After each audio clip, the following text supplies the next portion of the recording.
Hello বন্ধুরা, আমি প্রত্যন্ত গ্রামীণ অঞ্চলে চিকিৎসা করে থাকি। আর এই গ্রামীণ অঞ্চলে প্রতিটি মানুষের সাথে আমার নিবিড় সম্পর্ক। তাই আজকে প্রত্যন্ত এক গ্রামীণ অঞ্চলে একটা রোগীকে দেখতে এসেছি। প্রচণ্ড গরমে বেরিয়ে পড়েছি রোগী দেখতে। সেখানে নাকি একটা অ্যাক্সিডেন্ট হয়েছে।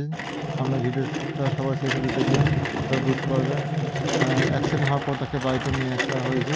তাই সেই রোগীটা আমি দেখতে পেলাম। প্রথমে শুরু করে যেহেতু আমরা গ্রামীণ অঞ্চলে চিকিৎসা করি, সেজন্য আমাদের দিনরাত পরিশ্রম করতে হয়।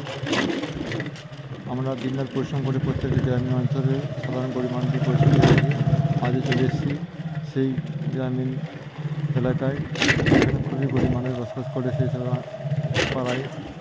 এটা আদিবাসী অধ্যুষিত এলাকায়। এখানে একটা অনুষ্ঠান ছিল, সেই অনুষ্ঠানের মধ্যে দিয়ে তারা আসতে গিয়ে তারা যদি গুরুতরভাবে অ্যাক্সিডেন্ট হয়। এসে দেখে খুবই গুরুতরভাবে অ্যাক্সিডেন্ট হয়েছে, তার মুখে চারপাশে খুব গুরুতরভাবে আঘাত লেগেছে। তার ভিডিওটা সবাই শেষ দেখুন, দেখতে পাবেন। সে রুগীটাকে এখন বাড়ি থেকে বাড়ির ভেতরে আছে, দেখে বাইরে আনার চেষ্টা করবো আমরা। দেখতে পাচ্ছেন সে রুগীটা গুরুতরভাবে আহত সে শুয়ে আছে। তাকে আমরা বাইরে আসার জন্য আহ্বান জানাচ্ছি। একটা দেখতে পাচ্ছেন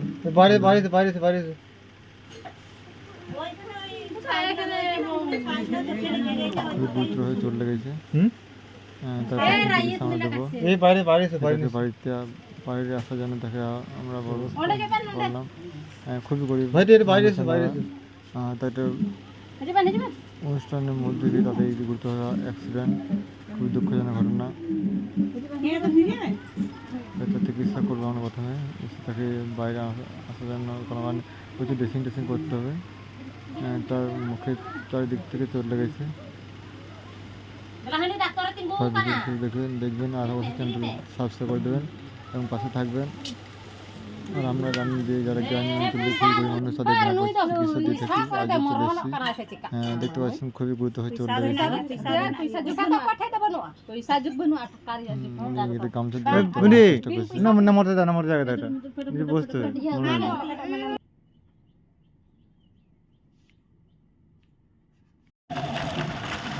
প্রিয় বন্ধুরা, আমরা সৎ পথে লড়াই করুন, মেহনত করুন, আপনারা সফলতা নিশ্চয়ই পাবেন। হয়তো আমরা একটু কষ্ট করবেন, কিন্তু আমরা রাত্রে নিশ্চয়ই নিশ্চিন্তে ঘুমাতে পারবেন। এই যে এখন চলছে চারিদিকে চাকরি, বইতে চাকরি, যারা বইতে চাকরি করেছে তাদেরও চাকরি গেল, সাথে যারা ভালো পড়াশোনা করে একাডেমিক সিজন ভালো করে তাদেরও চাকরি গেল। তাই পরিশ্রম করুন, নিজেকে তৈরি করুন, নিশ্চয়ই ফল পাবেন। সময় কষ্ট হতে হবে। আর দীর্ঘ ধরে আমার যে লড়াই চলছি, মানুষের পাশে আছি, আর এইভাবেই মানুষের পাশে থাকতে চাই, আর এইভাবেই